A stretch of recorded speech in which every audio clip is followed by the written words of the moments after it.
¿Te has sentido culpable por no ayudar a alguien, incluso sabiendo que esa persona solo te usa o te arrastra al pecado? La Biblia no solo nos llama a ser compasivos, también nos enseña a discernir con sabiduría a quién debemos tender la mano. En Proverbios 9, 7, 8 leemos: el que corrige al burlador se gana su afrenta, el que reprende al malvado se acarrea insultos. No reprendas al burlador para que no te aborrezca, corrige al sabio y te amará. Este versículo revela una verdad profunda.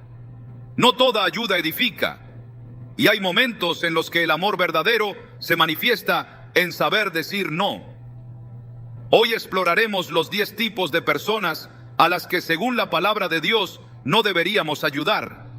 Revelaremos cómo este principio protege tu paz, fortalece tu fe y honra el propósito divino para tu vida. ¿Estás listo para entender lo que Dios tiene reservado para ti? Desde que somos pequeños, nos enseñan que ayudar a los demás es un valor fundamental. Nos repiten que ser buenos con el prójimo es un acto de amor y que cuanto más demos, más agradamos a Dios. Y en efecto, la compasión es una de las virtudes más exaltadas en las Escrituras.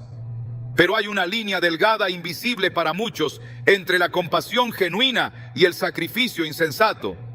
Una línea que, si no se discierne con sabiduría, puede hacernos caminar por senderos donde la ayuda se convierte en tropiezo y la generosidad en trampa espiritual. Porque no toda ayuda es bendición, y no todas las personas están dispuestas a recibirla con el corazón correcto. En ocasiones, ayudar a quien rechaza la corrección puede ser un acto que, lejos de edificar, alimenta el orgullo, la necedad o incluso el pecado. La Biblia, con su claridad inquebrantable, no nos llama a ser ingenuos. Nos exhorta una y otra vez a caminar con discernimiento, a ejercer el amor acompañado de sabiduría y a comprender que hay momentos donde el silencio es más valioso que la intervención y donde la distancia es más sanadora que la cercanía. En Proverbios 9, 7, 8 leemos con fuerza: el que corrige al burlador se acarrea afrenta, el que reprende al impío se atrae mancha. No reprendas al escarnecedor para que no te aborrezca, corrige al sabio y te amará.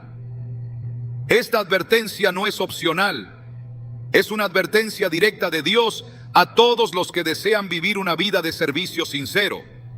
El texto deja claro que existe un tipo de persona a la que la corrección le resulta intolerable, no porque no la entienda, sino porque su corazón ha sido tomado por la soberbia. Y es en ese corazón endurecido donde nuestras buenas intenciones pueden perderse, como agua que cae sobre piedra seca. Hay personas que no quieren cambiar, solo buscan confrontar, debatir, desacreditar. Personas que al escuchar un consejo no se detienen a meditarlo, sino que lo transforman en arma para atacar, ridiculizar o desviar la verdad. No son pocos los que, con el disfraz de humildad, esconden un orgullo que los hace inmunes a la corrección. Y la Escritura no nos llama a insistir en vano, nos llama a saber cuándo dar un paso atrás. Jesús mismo, lleno de compasión infinita, también supo retirarse. Cuando los fariseos lo cuestionaban, cuando buscaban atraparlo en sus palabras, él no siempre respondía. En Lucas 23:9, cuando Herodes le hace preguntas con intención de burlarse, el texto dice claramente: Jesús no le respondió nada. Hay sabiduría en el silencio, hay poder en el discernimiento. Ayudar a una persona que desprecia la corrección divina no es una muestra de paciencia, es una negación de la realidad espiritual. En el fondo, es pretender que nuestra insistencia puede más que la voluntad del hombre.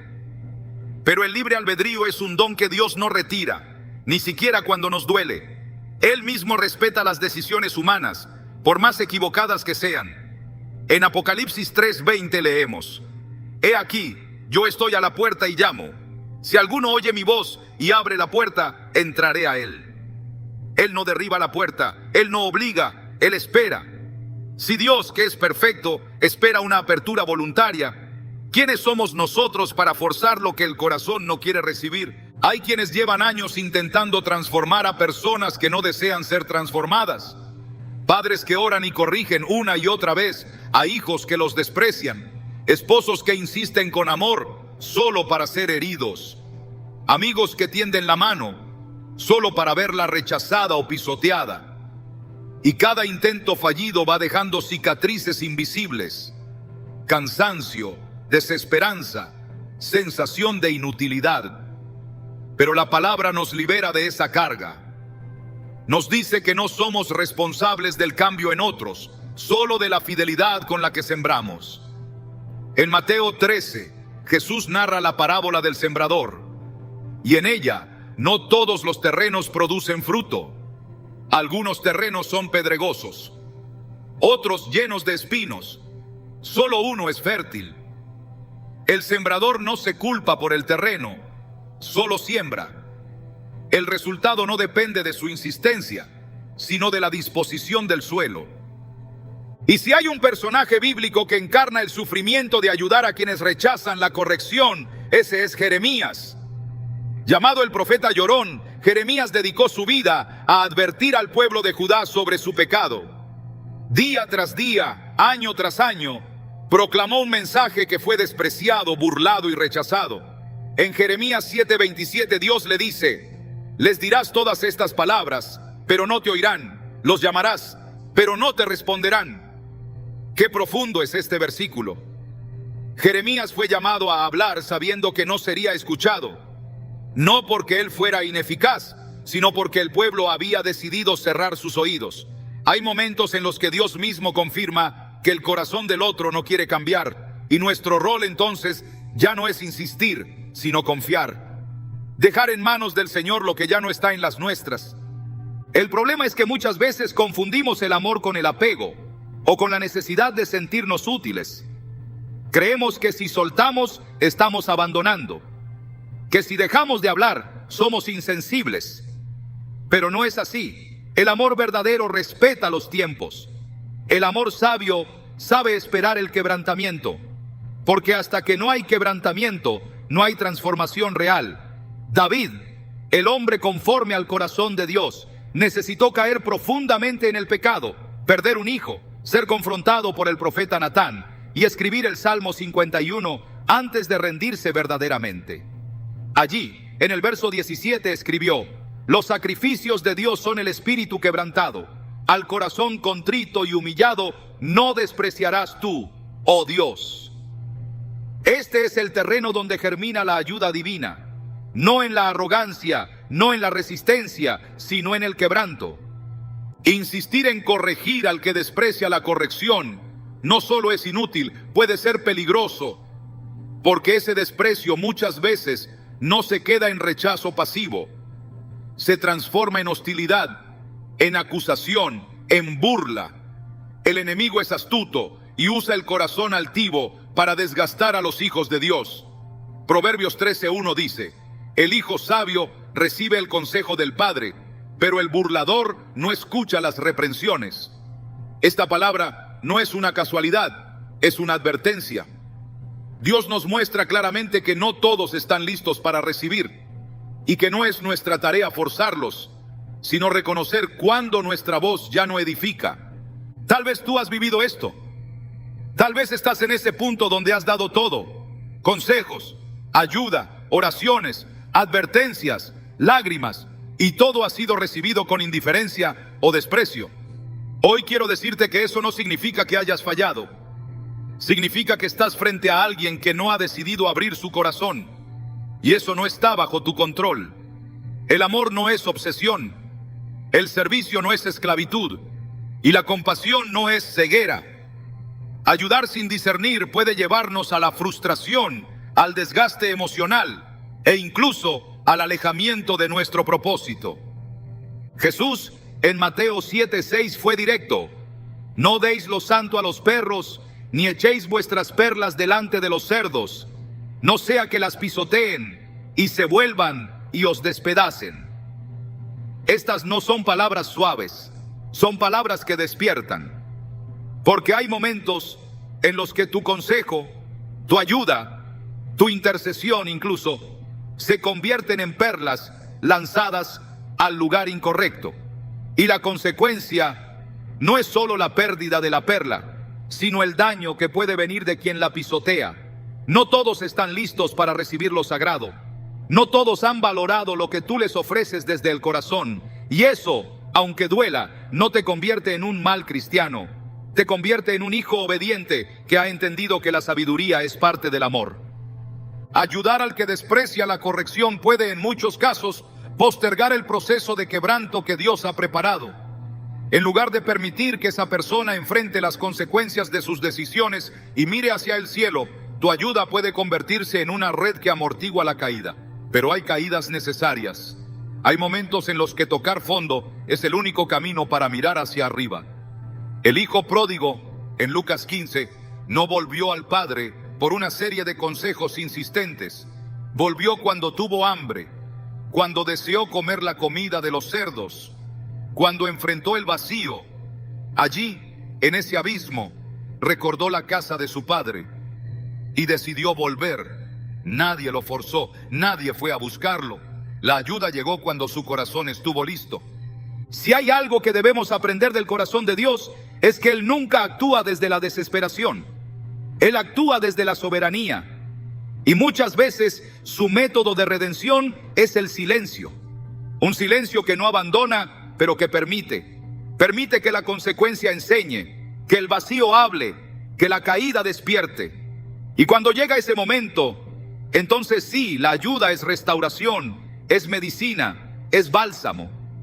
Pero antes de eso, solo es un esfuerzo estéril. Hoy es el día de dejar de luchar con tus propias fuerzas.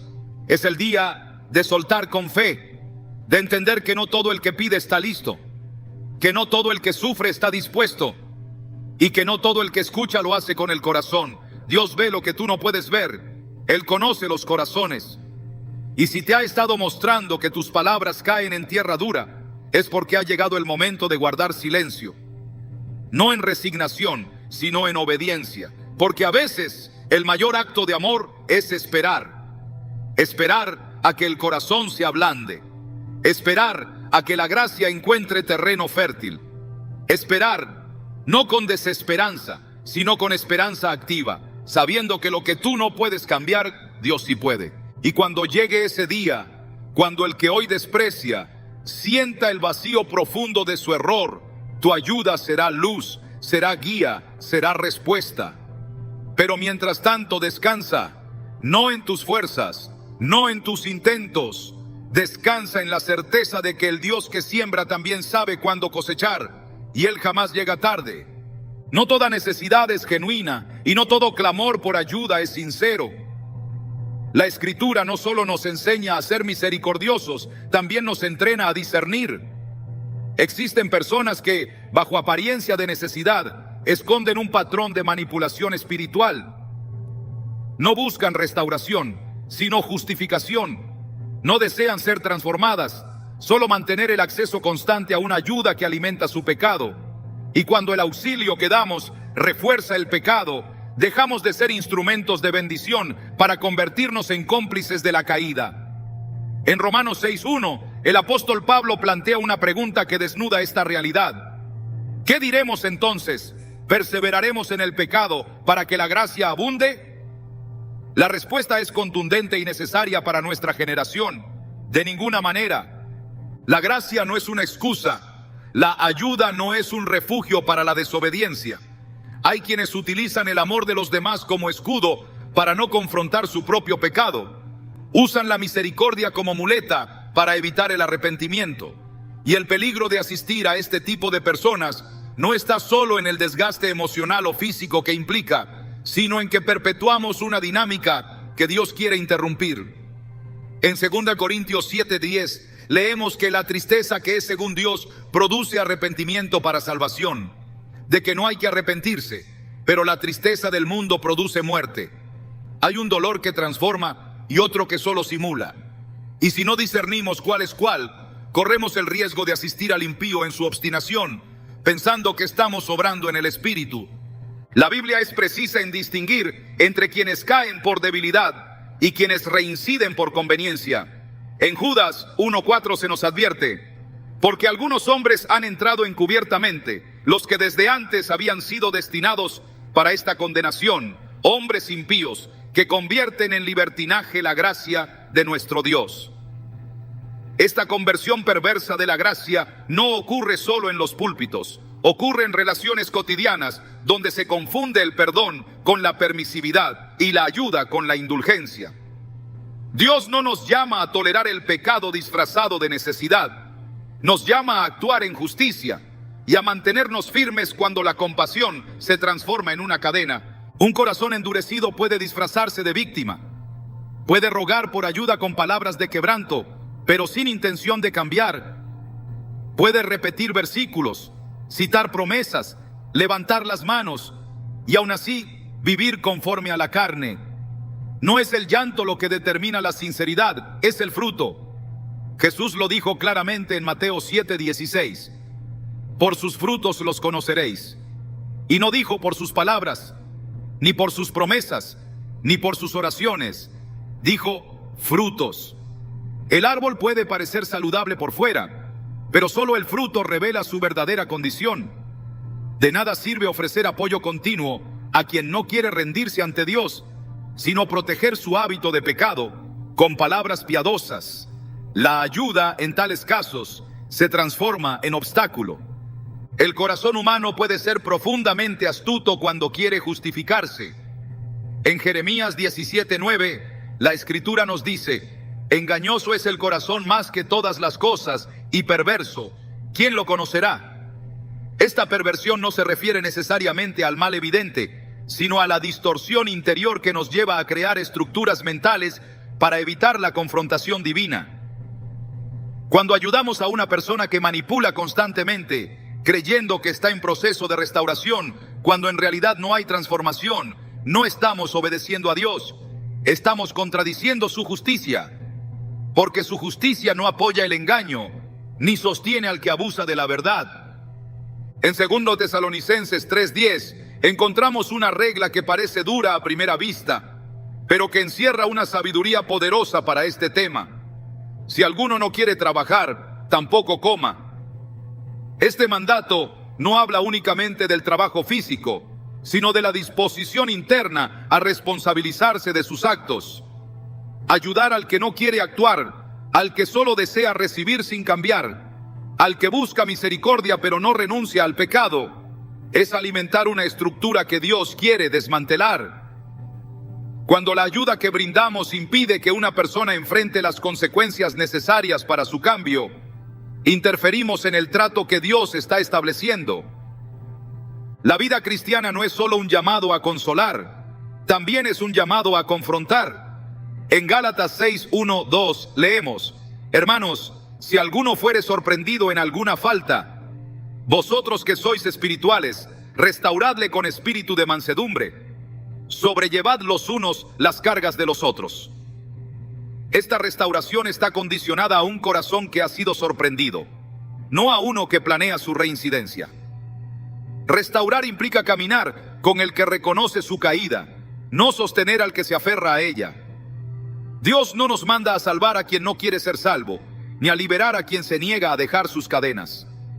Muchos confunden la persistencia del pecado con una debilidad incurable, pero la palabra revela otra cosa. En Hebreos 10:26 se nos dice con claridad: porque si pecáremos voluntariamente después de haber recibido el conocimiento de la verdad, ya no queda más sacrificio por los pecados. Aquí se presenta un límite espiritual. El conocimiento de la verdad no es solo información, es un llamado a la acción. Rechazarlo deliberadamente coloca a la persona fuera del alcance del sacrificio redentor hasta que haya verdadero arrepentimiento. Por tanto, asistir continuamente a quien ha cruzado esa línea no es una obra de caridad, es una forma de validación que Dios no respalda. No se puede edificar una vida nueva sobre un terreno de manipulación. No se puede plantar la semilla de la restauración sobre un suelo que ha sido deliberadamente endurecido por la mentira. Dios obra sobre corazones dispuestos, sobre mentes que han sido tocadas por la convicción. En Tito 1:16 leemos: profesan conocer a Dios, pero con los hechos lo niegan, siendo abominables y rebeldes, reprobados en cuanto a toda buena obra. Esta incongruencia es la que muchas veces se esconde detrás de peticiones constantes de ayuda que solo perpetúan ciclos destructivos. Se habla de fe, se proclama una necesidad, pero no hay voluntad de cambiar, solo de mantenerse asistido por quienes, con buenas intenciones, terminan atrapados en una red que no proviene del cielo. La manipulación espiritual es uno de los instrumentos más peligrosos que el enemigo puede usar dentro del cuerpo de Cristo. Se disfraza de necesidad, de fragilidad, de lucha constante. Pero su objetivo es mantener el pecado vivo, protegido, justificado. Ayudar en ese contexto es avalar la desobediencia. En Isaías 1, 15, 17, Dios expresa su rechazo hacia las manos que se levantan en oración, mientras la maldad continúa en la práctica. Cuando extendáis vuestras manos, yo esconderé de vosotros mis ojos. Asimismo, cuando multipliquéis la oración, yo no oiré. Lavad, limpiaos, quitad la iniquidad de vuestras obras de delante de mis ojos. Dejad de hacer lo malo. Esta es la secuencia divina. Primero se abandona el mal, luego se recibe la respuesta. No se puede tratar con ligereza lo que Dios trata con seriedad. No se puede cubrir con ayuda lo que Dios quiere exponer. El Espíritu Santo no nos guía a sostener el pecado de otros, sino a reprenderlo con mansedumbre cuando el corazón está abierto y a retirarnos con firmeza cuando está cerrado. Jesús enseñó con autoridad, pero también se apartó de quienes buscaban solo beneficios temporales. En Juan 6, después de multiplicar los panes, muchos lo seguían por interés. Pero cuando confrontó sus intenciones y habló de comer su carne y beber su sangre, se retiraron. No quiso retenerlos, no les ofreció más pan, les mostró la verdad y permitió que se fueran. Este acto, lejos de ser insensible, fue profundamente espiritual. La verdad no se acomoda al deseo de los manipuladores. La ayuda que agrada a Dios es la que acompaña al quebrantado, no la que refuerza al obstinado. En 1 Juan 3, 7, 8 se nos exhorta: hijitos, nadie os engañe. El que hace justicia es justo, como Él es justo. El que practica el pecado es del diablo. Aquí no hay lugar para confusión. Practicar el pecado es vivir en él, protegerlo, justificarlo, normalizarlo. Y quien ayuda a ese tipo de práctica se convierte en colaborador de una obra que Dios no bendice. El tiempo ha llegado para que la iglesia y cada creyente comience a discernir con profundidad. No todo el que pide está listo para recibir. No todo el que se acerca lo hace con pureza de intención. Y no todo el que menciona a Dios lo honra con sus acciones. La ayuda debe ser guiada por el Espíritu, no por la emoción. Debe estar filtrada por la palabra, no por el impulso. Porque la misericordia verdadera no tolera el pecado, lo confronta. No lo sostiene, lo denuncia. No lo justifica, lo expone para que sea sanado. En esta etapa de la historia, donde la verdad es relativizada y la compasión se confunde con permisividad, es urgente volver a la claridad de las Escrituras. Dios no es cómplice del pecado. No bendice lo que se perpetúa fuera de su voluntad.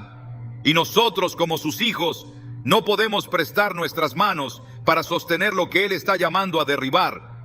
Ayudar al que manipula la ayuda para seguir pecando no es un acto de fe, es un error de discernimiento. Y la corrección comienza por nosotros. En todo momento, el llamado es claro. La ayuda que agrada a Dios es la que nace del Espíritu y se dirige al corazón dispuesto. Allí, y solo allí, el apoyo se convierte en medicina. Todo lo demás es una distorsión que, aunque parezca noble, termina alejando más que acercando. El amor bíblico no protege el pecado, lo enfrenta con verdad y espera el fruto digno de arrepentimiento. Solo entonces la ayuda se transforma en redención. La insistencia no siempre es señal de fidelidad. En muchos casos puede ser reflejo de una esperanza mal enfocada, de un deseo de redención que ya no tiene lugar en el terreno de la voluntad humana. Porque por más que alguien haya recibido oportunidades, palabra, consejo, amor y dirección, existe una línea espiritual en la que ya no hay disposición para el cambio. La Biblia nos muestra que hay momentos donde Dios mismo decide retirarse, no por falta de amor, sino por respeto al libre albedrío y al endurecimiento voluntario del corazón humano. Ayudar a quien ha rechazado repetidamente la voz de Dios no solo es improductivo, también puede llegar a ser desobediencia. Hay un punto en el que continuar ofreciendo gracia a quien no la valora es actuar fuera del tiempo de Dios. El rechazo persistente a la verdad no es una lucha de fe, es rebeldía espiritual. En Proverbios 29:1 leemos con severidad: el hombre que reprendido endurece la cerviz, de repente será quebrantado y no habrá para él medicina. Esta advertencia revela que llega un momento en el que la corrección pierde efecto, no porque la verdad haya cambiado, sino porque el corazón del hombre se ha cerrado completamente. No es lo mismo tropezar que resistirse deliberadamente a la voz de Dios. No es igual caer por debilidad que construir muros contra la exhortación divina. Y cuando esa resistencia se establece, el acompañamiento deja de ser una forma de restauración y se convierte en un estorbo al proceso que Dios está permitiendo. En Mateo 10:14, Jesús instruye a sus discípulos con una indicación que desarma todo argumento humanista. Y si alguno no os recibiere, ni oyere vuestras palabras, salid de aquella casa o ciudad y sacudid el polvo de vuestros pies. Esta orden no es opcional, ni está sujeta a sentimentalismos. Jesús reconoce que habrá lugares, personas, ambientes donde el mensaje será rechazado, y la actitud correcta ante esa negativa no es insistir, sino retirarse con paz. Sacudir el polvo no es un acto de desprecio, es un acto de obediencia. Significa no cargar con la responsabilidad de quien ha decidido ignorar la verdad y confiar en que solo Dios puede tocar lo que ya ha sido endurecido. El Antiguo Testamento está lleno de episodios en los que el pueblo de Israel, a pesar de ver milagros, recibir advertencias y experimentar la gracia, eligió el camino de la rebeldía. En Isaías 1, 2, 3, Dios mismo expresa su dolor. Crié hijos y los engrandecí, y ellos se rebelaron contra mí. El buey conoce a su dueño, y el asno el pesebre de su señor. Israel no entiende, mi pueblo no tiene conocimiento. Estas palabras no son poéticas, son un lamento divino. Muestran cómo Dios invirtió amor, paciencia y dirección en un pueblo que decidió no escuchar. Y después de esa reiterada resistencia, llegó el juicio, no como castigo impulsivo, sino como resultado inevitable de una negativa sostenida. Cuando Dios permite que una persona enfrente las consecuencias de sus decisiones, nuestra tarea no es interferir, sino reconocer que ese es el trato que Él ha establecido para provocar un arrepentimiento que solo puede nacer desde el quebranto. En Romanos 1, el apóstol Pablo explica una de las dinámicas más fuertes del juicio divino, por lo cual también Dios los entregó a la inmundicia, en las concupiscencias de sus corazones. La expresión los entregó implica que Dios, después de múltiples llamados, apartó su mano y permitió que sus decisiones los llevaran a experimentar el vacío y la corrupción como medio de confrontación. Ayudar a alguien que está en ese proceso es contradecir la pedagogía divina. Es ofrecer consuelo donde debe haber convicción. Es suavizar el golpe que debe quebrantar. En Hebreos 3:15 leemos: si oyeréis hoy su voz, no endurezcáis vuestros corazones. Esta exhortación no se hace a personas que desconocen la verdad, sino a quienes ya han sido expuestas a ella. El peligro de endurecer el corazón no es exclusivo de los paganos, también amenaza a quienes han sido parte del pueblo de Dios.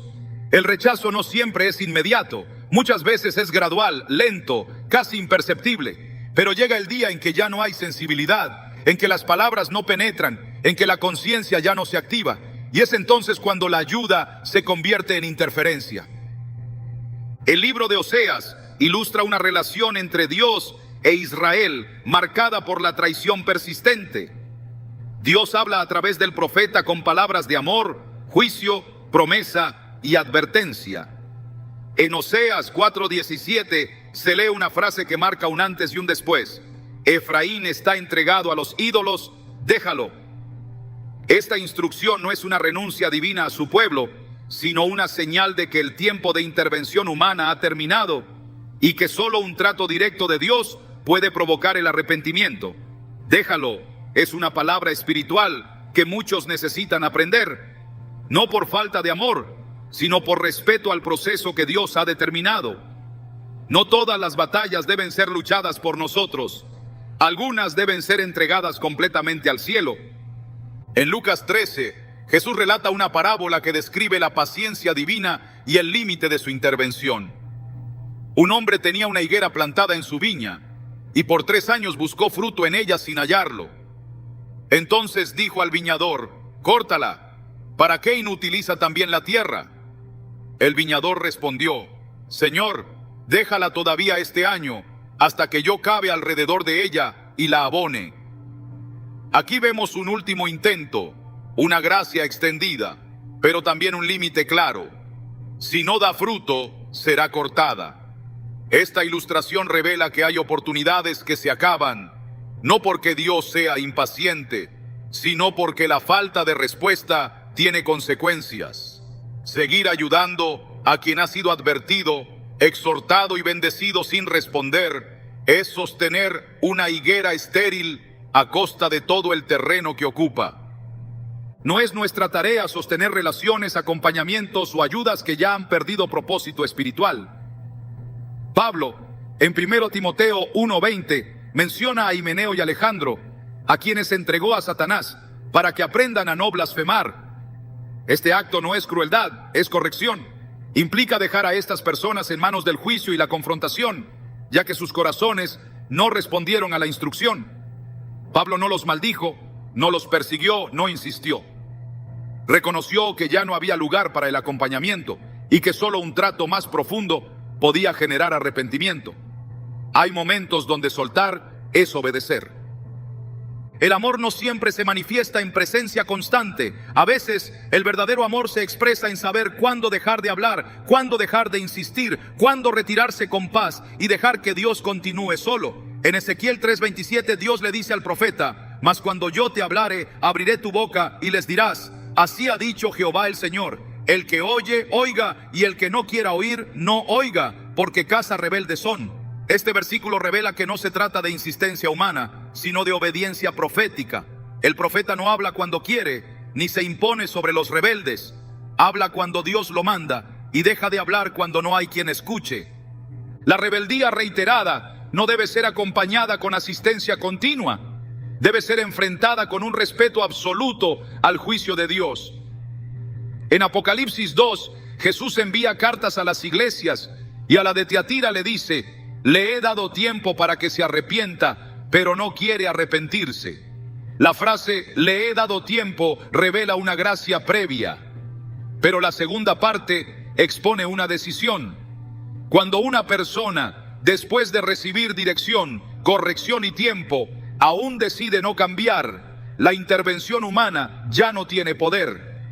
No se trata de una nueva oportunidad, se trata de dejar que la convicción provenga de lo alto. En muchos casos, las personas que han rechazado múltiples oportunidades se vuelven expertas en pedir nuevas, no porque quieran cambiar, sino porque han aprendido que siempre habrá alguien dispuesto a darles una más. Pero ese ciclo no es gracia, es repetición sin transformación, es rueda sin destino. Y la ayuda que se presta en ese contexto no proviene del cielo, proviene del temor humano de parecer insensible. Dios no nos llamó a sostener a los rebeldes, nos llamó a proclamar su verdad y a discernir el terreno donde esa verdad debe ser sembrada. Cuando Jesús se presentó ante su pueblo en Nazaret, le rechazaron. Se admiraban de sus palabras, pero lo desestimaron por conocer su origen. En Marcos 6:6 se dice que Jesús se maravilló de la incredulidad de ellos y recorría las aldeas de alrededor enseñando. Jesús no se quedó insistiendo, se fue a otro lugar. Entendió que el rechazo no era ignorancia, era incredulidad. Y frente a la incredulidad reiterada, la respuesta no es intensificar la ayuda, sino moverse conforme al Espíritu. Hay otras aldeas, otros corazones, otros terrenos. Y cuando uno se cierra, el reino no se detiene.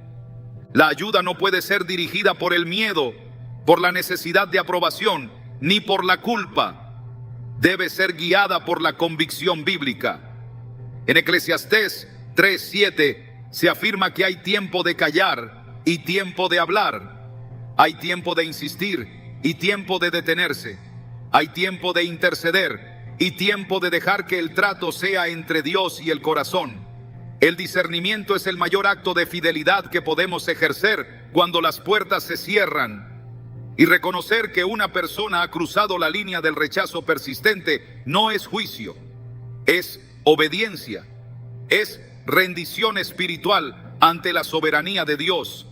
El mensaje permanece, la verdad no cambia, pero no todos los corazones están dispuestos a recibir. Y cuando eso ocurre, cuando la resistencia se establece como norma, ayudar ya no es virtud, es error, es desvío, y el Espíritu Santo no respalda el esfuerzo humano que contradice el orden divino. Solo el quebrantamiento puede abrir lo que la palabra no ha logrado. Solo el silencio puede provocar reflexión cuando la voz ya no conmueve. Y solo Dios puede hacer lo que nosotros ya no podemos. No siempre se trata de seguir, a veces se trata de detenerse y confiar. El hambre de ayuda no siempre nace de una necesidad real. En muchos casos es solo la máscara de una ambición egoísta, una búsqueda sistemática de beneficios que no está dispuesta a ceder ni un centímetro al proceso de transformación. Y cuando esa actitud se disfraza de necesidad, el alma generosa corre el riesgo de convertirse en sustento de una vida sin fruto. Porque ayudar a quien solo quiere recibir, sin dar pasos hacia el cambio, es como regar una tierra que nunca ha sido arada. Todo se pierde en la superficie, nada penetra, nada florece. La Biblia, lejos de romantizar la asistencia ciega, nos llama a observar el corazón de quien pide. En 2 Tesalonicenses 3:10, el apóstol Pablo pronuncia una verdad que confronta a todos los que creen que dar es siempre correcto. El que no quiera trabajar, que tampoco coma. Esta declaración no habla solo del esfuerzo físico, expone una postura interior. El que no quiere avanzar, el que no quiere construir, el que solo estira la mano sin poner el corazón, no debe esperar que el reino respalde esa dinámica, porque el reino no recompensa la comodidad disfrazada de necesidad, recompensa la disposición sincera de caminar en dirección a la verdad. Hay quienes viven pidiendo misericordia, pero desprecian la disciplina, demandan compasión, pero evaden el compromiso, y cada vez que reciben, se alejan un poco más de la realidad de su propio estado. La ayuda, mal dirigida, no los libera, los acomoda. Les da una estructura donde el cambio no es necesario, porque siempre hay alguien dispuesto a dar sin esperar transformación. Pero Dios nunca ayudó sin propósito. Cada acto de provisión en las Escrituras está ligado a un llamado, cada milagro a una respuesta, cada muestra de compasión a una exhortación. Cuando Jesús sanaba, también decía: vete y no peques más, porque la gracia no es comodidad, es impulso, es redirección, es puerta hacia una vida nueva. El problema de asistir a quien solo busca beneficio personal no es solo de desperdicio, es de alineación espiritual. Dios no bendice lo que refuerza el egoísmo, no respalda el dar que alimenta el orgullo. En Proverbios 21, 25 o 26 se describe así al perezoso: el deseo del perezoso le mata, porque sus manos no quieren trabajar. Codicia todo el día, pero el justo da y no retiene. Aquí se dibujan dos caminos: el que desea y no hace, y el que da desde la justicia. El primero vive en demanda, el segundo en propósito. Y no es nuestra tarea nutrir al que no quiere moverse, sino al que, aún con debilidad, camina en dirección al diseño de Dios. En todo el relato bíblico hay una constante: Dios se mueve donde hay fe activa, no donde hay manos vacías solamente. La viuda de Sarepta tuvo que hornear un pan con lo último que le quedaba. El siervo del centurión fue sanado por la fe de su amo. La mujer del flujo de sangre tocó el manto. El paralítico fue levantado cuando otros lo bajaron desde el techo. Nadie recibió permaneciendo en la pasividad cómoda. Todos, de una u otra forma, se movieron, buscando, exponiéndose, cediendo algo. Dios honra el paso, no el anclaje. La ayuda que viene del cielo nunca patrocina la inacción. La confronta, la sacude, la llama a salir del pozo. No es amor sostener indefinidamente a quien no muestra señales de querer transformar su realidad. Es debilidad espiritual disfrazada de compasión. En muchas ocasiones, las personas que insisten en pedir sin intención de cambiar no son víctimas. Son administradores de su propio sistema de dependencia. Aprendieron que pueden recibir sin rendir cuentas, que pueden usar el lenguaje de necesidad para mantener atados a quienes no han entendido que el dar sin propósito es desobediencia. Pero Dios no se mueve por chantajes emocionales, se mueve por verdad, por disposición, por frutos dignos de arrepentimiento. En Mateo 3:8 Juan el Bautista lo expresó así: haced pues frutos dignos de arrepentimiento. No dijo declaraciones ni promesas, dijo frutos, porque el reino no se edifica sobre palabras, sino sobre transformación. Cuando alguien busca ayuda sin mostrar frutos, no está caminando hacia la luz. Está buscando sombra, y la sombra no es el lugar donde ocurre la redención. Es el refugio de quienes no quieren exponerse. Es ahí donde el dador debe detenerse, evaluar, discernir. Porque si lo que entregas solo mantiene a la persona en el mismo lugar, entonces no estás ayudando. Estás reteniendo, no estás liberando. Estás empujando hacia una dependencia tóxica, donde tu entrega se vuelve más importante que el cambio de vida. Pero Dios no llama a nadie a ocupar el lugar que solo Él debe ocupar. Cuando tu ayuda sustituye al trato de Dios, estás fuera de posición espiritual. En Deuteronomio 15, Dios establece principios sobre cómo tratar al necesitado, pero también introduce sabiduría en el manejo del corazón. En el versículo 9 se nos advierte: guárdate de tener en tu corazón pensamiento perverso, y no des de mala gana, porque por ello te bendecirá Jehová tu Dios en toda tu obra. El acto de dar debe estar limpio de obligación emocional, pero también debe estar libre de manipulación. Si el corazón percibe que se da por presión, por miedo, por costumbre y no por obediencia, entonces el acto deja de ser espiritual y se convierte en humano. Y lo humano, sin dirección divina, se desgasta, se contamina y se desordena. El deseo de recibir sin cambiar es contrario a todo principio del reino. La ayuda divina siempre tiene como fin la restauración del diseño original. En Zacarías 1:3, Dios establece un principio eterno. Volveos a mí, dice Jehová de los ejércitos, y yo me volveré a vosotros. No hay retorno sin decisión, no hay ayuda sin dirección. El orden de esta promesa es inalterable. No es Dios quien primero actúa en el vacío, es el hombre quien debe volverse. El beneficio no es automático, es respuesta. Cuando alguien no quiere volverse a Dios, pero insiste en recibir constantemente de parte nuestra, está buscando la bendición sin la conversión. Y ese modelo no tiene respaldo espiritual. La gracia no es un recurso que se reparte sin discernimiento. La gracia tiene una dirección. Apunta al quebrantamiento. La ayuda que no exige cambio, que no llama al orden, que no impulsa al arrepentimiento, no es ayuda. Es mantenimiento. Es prolongación de una vida sin dirección. Y cuando el reino nos llama a edificar, no nos llama a sostener estructuras defectuosas, nos llama a levantar casas sobre la roca. Jesús, en Mateo 7:24-27, habla del hombre prudente que edificó su casa sobre la roca. Esa roca es la obediencia, no la necesidad, no la insistencia, es la práctica de la palabra. Si lo que alguien construye está sobre arena y no quiere mover sus cimientos, ayudarle es contribuir a una ruina anunciada. El pueblo de Israel, en múltiples etapas de su historia, buscó ayuda de parte de Dios sin cambiar su corazón. En Isaías 29:13, el Señor declara: este pueblo se acerca a mí con su boca y con sus labios me honra, pero su corazón está lejos de mí. Esta distancia entre palabra y acción es el terreno donde muchos se ubican para pedir, pero no para rendirse. Hablan de necesidad, se postran, repiten versículos, pero no están cerca. Están lejos y no por falta de información, sino por decisión. El corazón está donde se toman las decisiones reales. Cuando el corazón no quiere avanzar, todo lo que se hace externamente es apariencia.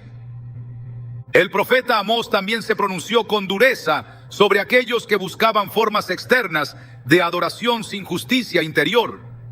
En Amós 5, 21, 24, Dios expresa rechazo hacia los sacrificios vacíos y llama al pueblo a dejar de pretender. Antes corre el juicio como las aguas y la justicia como impetuoso arroyo. Es decir, no quiero más actos vacíos. Quiero cambio real. No quiero más apariencia de necesidad. Quiero justicia en el corazón. Este es el filtro con el que debemos ver cada petición que llega a nuestras manos. ¿Fluye la justicia? ¿Se está produciendo transformación? ¿Hay una corriente viva de intención genuina o solo un acto repetido de dependencia? Hay una falsa imagen del buen samaritano que ha sido malinterpretada. En Lucas 10, el samaritano auxilia al hombre herido, pero no lo deja en la calle ni se convierte en su acompañante permanente. Lo lleva a una posada, paga por su cuidado y sigue su camino. Delegó el cuidado en alguien más y no comprometió su propósito por una necesidad puntual.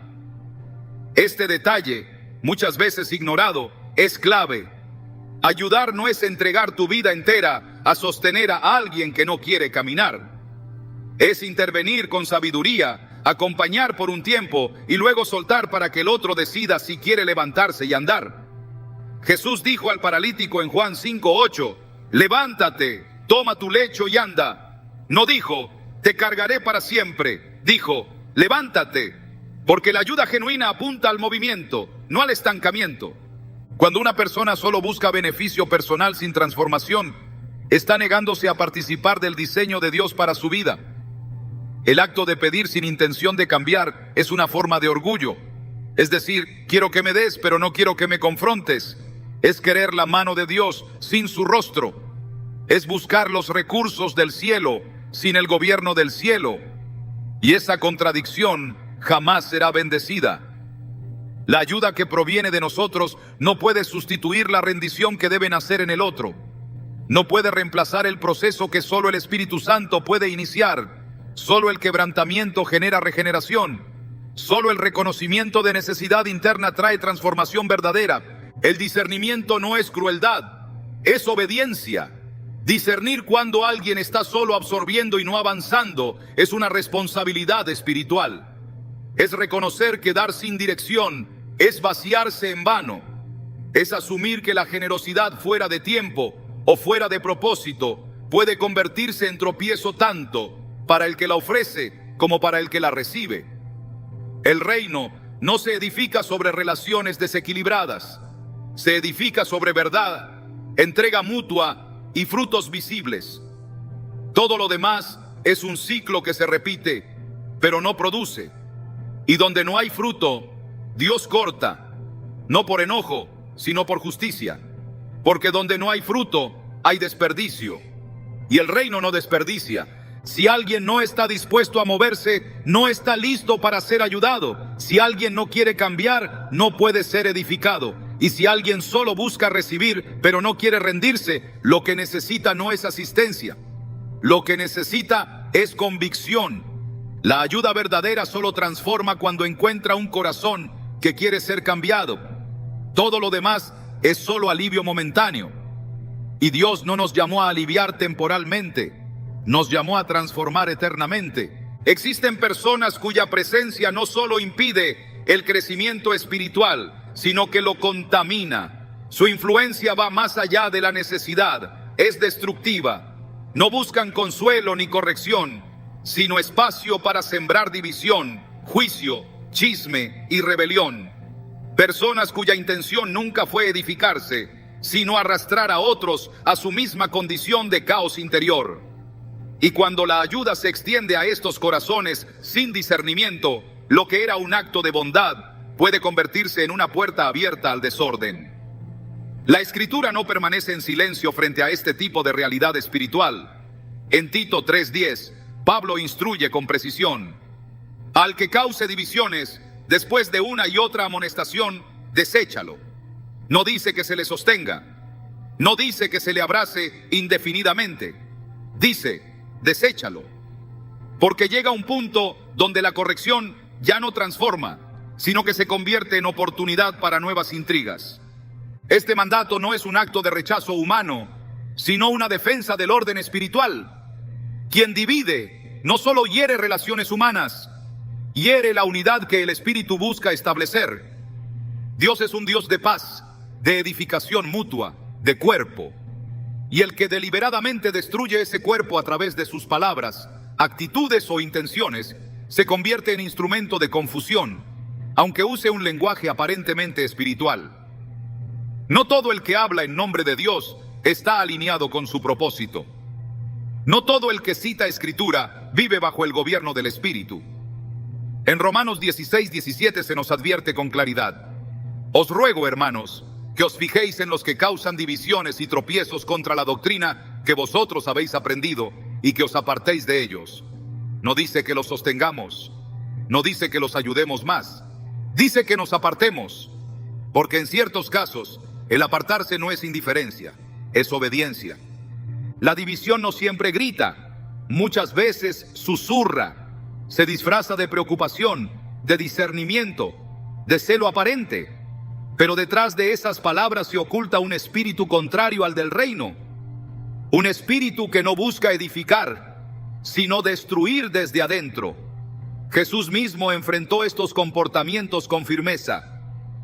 A los fariseos que pretendían corregir desde una postura arrogante y sin misericordia, los confrontó abiertamente. En Mateo 23, pronunció juicio sobre ellos por ser guías ciegos, por aparentar piedad mientras bloqueaban la entrada al reino. Porque quien siembra división se resiste a la obra del Espíritu, y quien extiende ayuda a este tipo de corazón sin discernimiento está alimentando una raíz que contamina. La ayuda no debe extenderse a quien insiste en usarla para sostener su actitud destructiva. Dios no nos llama a patrocinar el desorden. En 1 Corintios 14:33 se nos recuerda: Dios no es Dios de confusión, sino de paz. Y si hay alguien que constantemente genera lo contrario, no está bajo el mismo espíritu. Asistirlo sin dirección espiritual no solo es inútil, es peligroso, porque el que divide rara vez cambia por recibir más, solo cambia por ser confrontado por la verdad. Y si después de la corrección permanece igual, es tiempo de dejar de ofrecer palabras, apoyo o presencia, no como castigo, sino como declaración espiritual de que no seremos cómplices del desorden. La comunidad de fe no crece en medio de alianzas tóxicas. La obra de Dios no avanza donde el veneno se tolera. En ocasiones, el acto más amoroso que se puede hacer por alguien así es apartarse, porque ese vacío puede confrontar más que 1000 palabras. Esa distancia puede convertirse en el eco que el Espíritu use para producir convicción. Pero mientras haya alguien que ayude sin discernir, que dé sin mirar el fruto, que acompañe por temor a parecer duro, el ciclo continuará y el cuerpo seguirá expuesto. Ayudar al que divide no es caridad, es ignorancia espiritual. Y Dios no bendice lo que interrumpe su orden. Recibir es un privilegio, pero también una responsabilidad.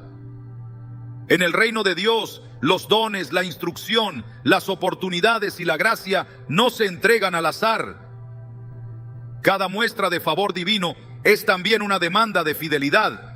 Y cuando alguien ha sido bendecido con dirección, consejo, corrección, incluso intervención sobrenatural, pero persiste en vivir de espaldas a esa verdad, está rechazando activamente la voluntad de Dios. Ayudar a ese tipo de persona, lejos de ser un acto piadoso, puede transformarse en una validación silenciosa del abuso espiritual. Jesús lo dejó claro en Lucas 12:48. A todo aquel a quien se haya dado mucho, mucho se le demandará, y al que mucho se le haya confiado, más se le pedirá. El problema no está en la caída ocasional, sino en la actitud reincidente del que ya conoce la verdad. Aquel que, habiendo visto la luz, decide volver una y otra vez a las tinieblas, no lo hace por ignorancia, sino por rebeldía. Y cuando ese corazón endurecido sigue recibiendo ayuda incondicional, la gracia comienza a percibirse como derecho y el favor como rutina. Entonces el respeto por lo sagrado se diluye, la conciencia se adormece. La ayuda deja de ser puente hacia el arrepentimiento y se convierte en plataforma para continuar en la misma dirección equivocada. Y el que extiende la mano sin discernir este patrón está colaborando sin querer con una dinámica que Dios ya ha desaprobado. En Hebreos 10:26, la Escritura declara con sobriedad: porque si pecáremos voluntariamente después de haber recibido el conocimiento de la verdad, ya no queda más sacrificio por los pecados. Este no es un mensaje de condenación, es una advertencia seria. El conocimiento de la verdad implica responsabilidad. La exposición a la palabra no deja espacio para la excusa. Y cuando el pecado se convierte en hábito, en plena conciencia de su gravedad, la respuesta del cielo cambia. Ya no hay lugar para la tolerancia, hay juicio, y en ese escenario, seguir ayudando al transgresor no es misericordia, es desobediencia. El ejemplo de Saúl, primer rey de Israel, es una muestra clara de esta realidad. Fue ungido, instruido, respaldado por el profeta Samuel y dotado de autoridad espiritual. Sin embargo, su corazón se inclinó a la autosuficiencia, a la manipulación de lo sagrado, a la desobediencia persistente. Después de reiteradas oportunidades, llegó la sentencia. En 1 Samuel 15:26, Samuel le dice con firmeza: porque desechaste la palabra de Jehová, Jehová también te ha desechado. El rechazo divino no fue impulsivo, fue el resultado de múltiples advertencias ignoradas. Y a partir de ese momento, seguir cubriendo a Saúl habría sido contradecir al mismo Dios. Hay momentos donde Dios se retira y todo intento humano de ayudar solo atrasa el trato divino. La gravedad del abuso espiritual se incrementa cuando quien ha recibido mucho sigue manipulando ese capital espiritual como si nada hubiese ocurrido. Hablan de fe, pero sus hechos niegan el carácter de Dios. Hablan de llamado, pero viven en desobediencia. Hablan de restauración, pero no muestran fruto. En Tito 1:16 se describe a este tipo de persona con claridad. Profesan conocer a Dios, pero con los hechos lo niegan, siendo abominables y rebeldes, reprobados en cuanto a toda buena obra. No se puede ayudar a quien insiste en usar la palabra como cobertura para una vida sin transformación. No se puede sostener al que ha hecho de la gracia un recurso para seguir pecando. La ayuda, cuando es verdaderamente guiada por el Espíritu, siempre se alinea con la santidad. Dios no nos llama a reforzar la autosuficiencia espiritual de aquellos que despreciaron su voz. Él no ignora la rebeldía voluntaria y tampoco la apoya. Nuestro llamado no es insistir en sostener lo que ya ha sido entregado al juicio divino, sino retirarnos a tiempo, en obediencia y temor santo. Porque lo que ha sido rechazado por Dios no puede ser sostenido por el hombre sin consecuencias. Y esas consecuencias alcanzan no solo a quien persiste en el error, sino también a quienes, por temor o compasión mal dirigida, deciden permanecer donde ya no hay dirección del cielo. Discernir a quién ayudar no es un acto de juicio, es un acto de obediencia. No se trata de endurecer el corazón, sino de afinar el oído espiritual. La ayuda genuina no nace del impulso emocional, sino de una conexión profunda con la voluntad de Dios. Porque cuando extendemos la mano sin dirección, podemos terminar construyendo lo que el cielo ya ha decidido derribar. En este llamado, más que sensibilidad humana, necesitamos alineación divina. No todo el que clama está listo para recibir, y no todo el que sufre necesita intervención inmediata. A veces, lo que parece una necesidad urgente es en realidad un proceso sagrado que no debe ser interrumpido. La compasión madura no actúa desde el impulso, sino desde la revelación. La sabiduría no nos aleja del amor, nos conecta con su esencia más profunda. Y esa esencia no busca solo aliviar, busca transformar. Ayudar correctamente no es dar más, es dar en el momento justo, en el lugar correcto, bajo la instrucción precisa. El verdadero amor sabe decir sí cuando es tiempo de levantar, y también sabe decir no cuando es tiempo de dejar que Dios complete su obra sin interferencias. Hay un nivel de fe que se manifiesta no en hacer más, sino en saber cuándo detenerse. Creer que Dios puede hacer lo que nosotros ya no debemos intentar. Soltar no es renunciar, es confiar. Retirarse no es abandonar, es honrar el ritmo del cielo. Porque quien ha sido guiado por el Espíritu entiende que su ayuda no es la fuente, solo un canal. Y si ese canal comienza a desviar el cauce, entonces es tiempo de cerrarlo, para que el agua vuelva a correr hacia donde debe fluir. Hoy más que nunca, necesitamos cristianos con amor encendido y discernimiento despierto, que ayuden cuando el cielo lo ordena y que se detengan cuando Dios guarda silencio. Porque la verdadera ayuda no sostiene el pecado, no perpetúa el engaño, no alimenta la comodidad. La verdadera ayuda abre espacio para la redención.